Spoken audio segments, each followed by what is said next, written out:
ბორჯომში ჩავიდეთ, არაჩვეულებრივი კონცერტის მოსასმენად. ანსამბლი სათანაო, სამი თაობა სცენაზე, რომელიც ხალხური, საგალობლო თუ პროფესიული სიმღერებით ალამაზებს ჩვენს ქვეყანას, რა თქმა უნდა, ყოველთვის და ამ შემთხვევაშიც ეს კონცერტი ჩვენს სამშობლოს ეძღვნება. არ არის ალბათ გასაკვირი, რომ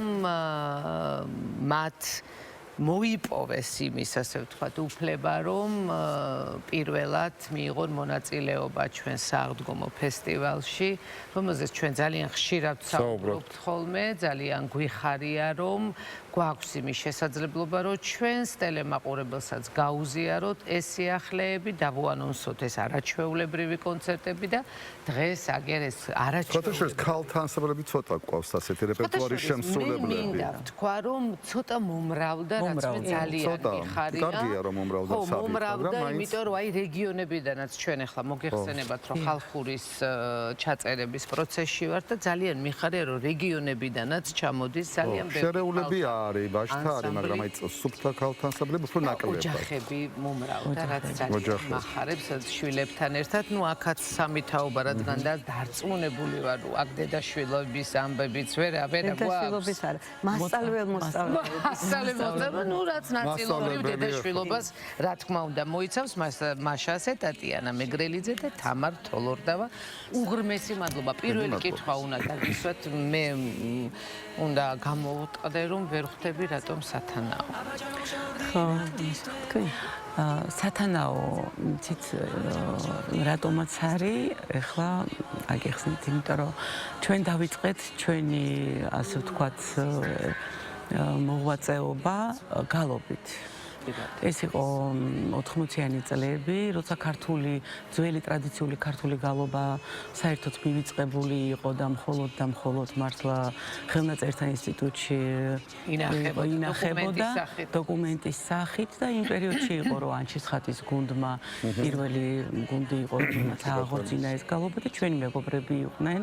და უშუალოდ კვალ ანჩისხატი პირველად რო ვუსმენდით ანჩისხატის ტაძარში ანჩისხატის გუნდს, ჩვენც გაგვიჩნდა რომ გვეგალობა და აი ანჩისხატის მერე დავიწყეთ ჩვენ ამ გალობის შესწავლა და შემდგომ უკვე აჟღერება და აი ამ ლიტურგიკულ პრაქტიკაში შემოვიტანეთ ეს საგალობლები და ეს იყო პირველი ქალთა გუნდი ამ შემთხვევაში. პირველად ეს დაიწყო ტაძრის და მერე გამოვიდა უკვე სცენაზე. და შემდგომ უკვე მხოლოდ გალობლები ვიყავით იმ პერიოდში და თან იმ პერიოდში მე მგონი მომღერლები ძალიან არც იყვნენ და შემდგომ უკვე მოვინდომეთ ესეთ სურვილი გაჩნდა, რომ გაგვეკეთებინა ანსამბლი და გვემღერა ეს ტრადიციული მუსიკა. ერთადერთი ანსამბლი იყო, ჩვენთვის მაგალითი იყო მზეთამზე ნამდვილად, რომელიც ასრულებდა ამ ქართულ ქალთა რეპერტუარს და ჩვენ რადგან გალობდით და გალობაც არ იყო ქალთა რეპერტუარი, ამიტომ ცოტა ჩვენი რეპერტუარი არ მოიაზრება და არ შემოიფარგლება მხოლოდ ქალთა რეპერტუარით. და იმ დროიდან დავიწყეთ. სახელს რო უკვე მოვინდომეთ სახელის დარქმევა, აი ბევრი ვარიანტი იყო და ერთ-ერთი როგორც ყველა მაინც ვცდილობ სულხან საბას ლექსიკონიდან აგვეღო ეს ძველი სიტყვა და სათანაო ისე მოგვეწონა და ეს სიტყვა ნიშნავს თანსატარებელს. იმდენად თანსატარებელი იყო ეს საქმე ჩვენთვის იმ დროიდან და დღესაც ამ საქმეს ვემსახურებით ჩვენ და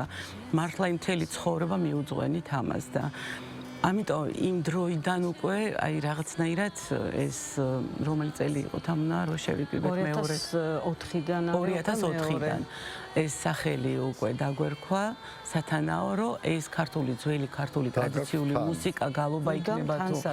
სიმღერა არის ჩვენთვის თანსატარებელი და ლოგოც ესეთი გვაქვს რომ აი ხელზე არის ჩიტი გალობელი ჩიტი თანსატარებელი. თქვენ ახლა რეპერტუარი ახსენეთ და ესეთი სიტყვათაცობა მომესმა ქალთა ჩვენი ანსამბლისთვის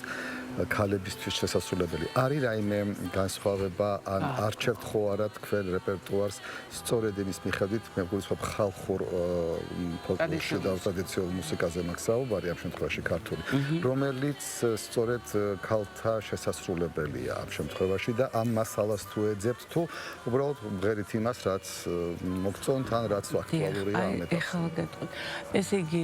ჩვენ რა თქმა უნდა ქალთა რეპერტუარი ეს არის ნანები, ბატონები, ყოფიდან გამომდინარე, ძირითადად ნანები, ბატონები და შრომის სიმღერები და ქალთა რეპერტუარიდან რაც კი იმღერებოდა ყველაფერი გვაქვს რეპერტუარში. უბრალოდ თავიდან ყველა კუთხის, ყველა სიმღერას ნანების პოპური გვაქვს ჩვენ გაკეთებული ისეთი ერთიანი ნანების რომ ყველა დიახ და ამ შემთხვევაში ჩვენ აი ალილოები და ძველი ესეც ტრადიციული სიმღერები რომელსაც ძველ ჩანაწერებში მამაკაცები მღეროდნენ ჩვენ როგორც გალობელთა გუნდი აი ეს ჭონა და ალილო ეს სააღდგომო და სარიტუალო ეს სიმღერები რაც იყო დავიწყეთ მამაკაცთა რეპერტუარიდან ამ სიმღერებით და ნუ მე ცოტა კიდე მივუმატეთ შევეპარეთ ნადურამდე არ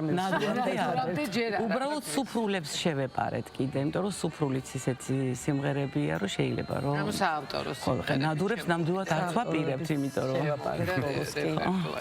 თამარ მაინტერესებთ იცით სამი თაობაზე ვსაუბრობთ და თქვენ პატარა რეფრენი თქვით რომ მოწაფეები და მასწავლებლები როგორ იქმნება აი ეს რაღაცა როგორ იცვლება თაობები როგორ სრულიად ბუნებრივად ეს მართლა ჩემი საყვარელი თემაა ჩვენ პირველი თაობა ვინც ვართ აი ეს 80-იანი წლები რო ახსენა ტატიანამ ჩვენ რო დავიწყეთ გალობა რამდენი იყავით მაშინ 5-6 აი ცოტა ისე იყო ვიღაცა მოდიოდა ვიღაც მიდიოდა მაგრამ ძირითადი ვინც დარჩნენ ნანა მჟავანაძე ჩვენი თინი კოჟვანია რომელიც აღარ არის ჩვენ შორის ქეთევან მათიაშვილი ლელა მაქარაშვილი ტატიანა და მე ეს იყო ძირითადი შემადგენლობა ხო და აი იმავე დროს დავიწყეთ ჩვენ მასწავლებლობაც ბავშვებთან მაშინვე გაჩნდა ის სამრევლო სკოლა რომელშიც მე და ტატა ვმუშაობდით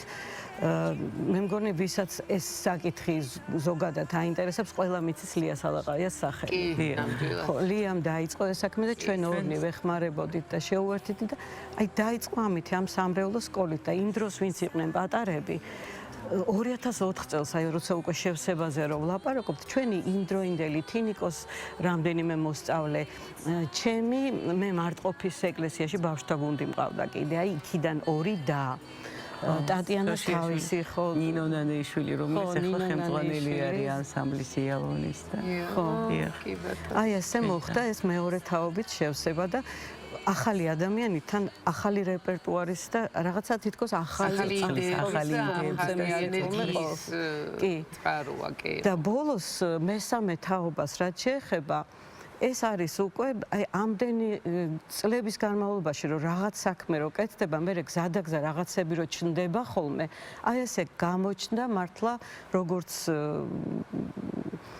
ჩვენთვის ძალიან დიდი საჩუქარი ქალებისთვის გალობის უნივერსიტეტი არსებობს ასეთი უკვე კარგახანია და ოღონდ იქ მარტო ვაჟები სწავლობდნენ და 2014 წლიდან იქ ქალთა ჯგუფებიც გაიხსნა აი ამ დროს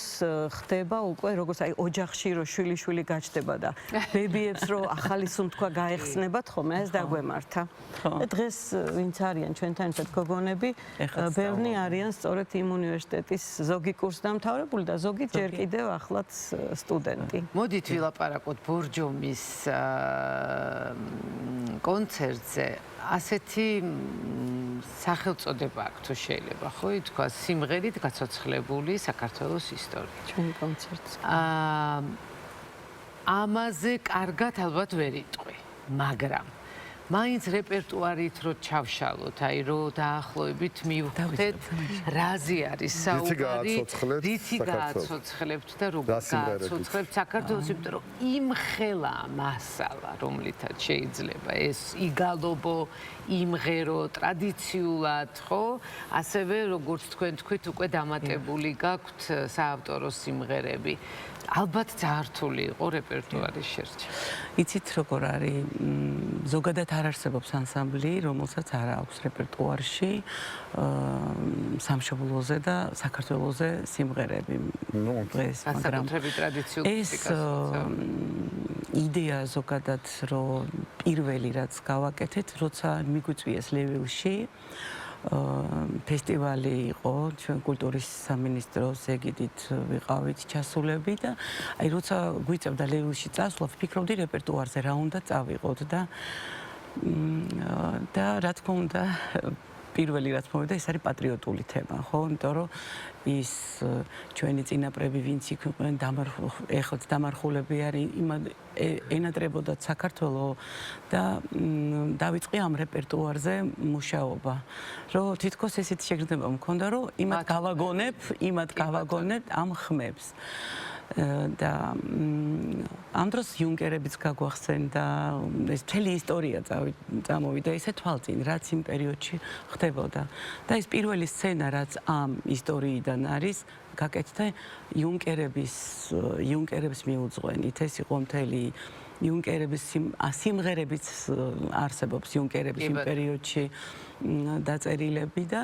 აი ამ თემით დავიწყეთ. მე იუნკერების მე აი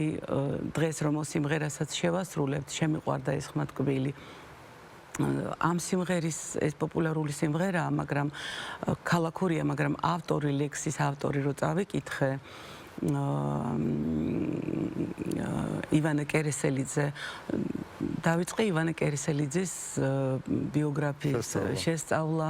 მე დავინახე როგორი დიდი მოღვაწე იყო და მე წავედი სხვა მოღვაწეებზე სხვა და რაღაცა ეს დიდი სურვილი მომიდო რომ მთლიანად მე-19 საუკუნე განგვეხილა სიმღერით. და ესეც არის ეს ამ 20 წუთიანი ესეთი კოლაჟი არის სურათების, ვიდეოების და სიმღერის თანხლებით და ქვია ჩვენი თავი ჩვენადვე გვეყუდნეს. ეს არის ცენტრალური აი ამ რეპერტუარის ახლა რაც მიგვაქვს ჩვენ ბორჯომში და აქაც თბილისშიც ჩატარდა ეს კონცერტი. დიახ და უბრალოდ თავში არის სიმღერები სამშობლოზე და ბოლოშიც რაღაც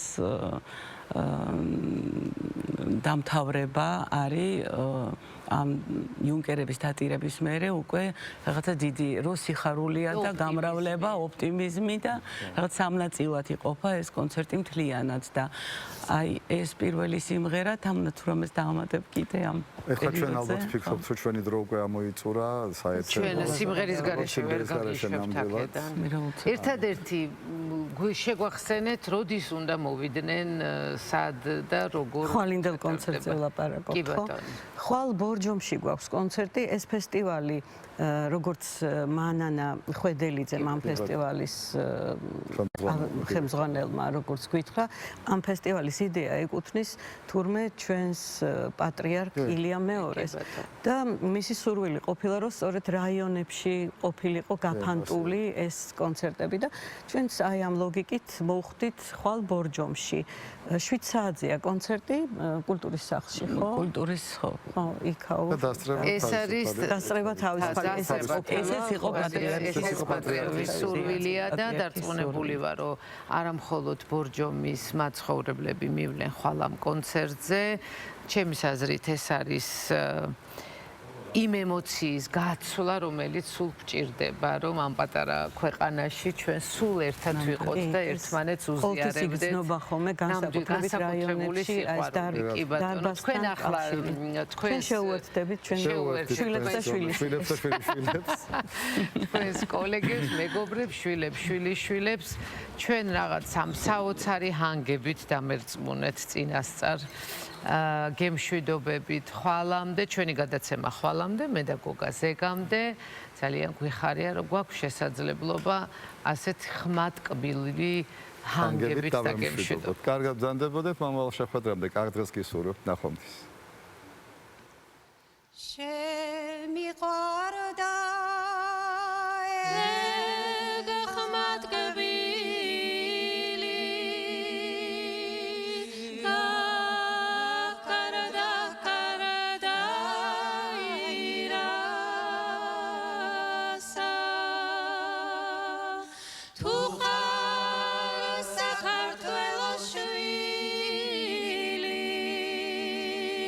No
ჩემი ქვეყნის მდგომარე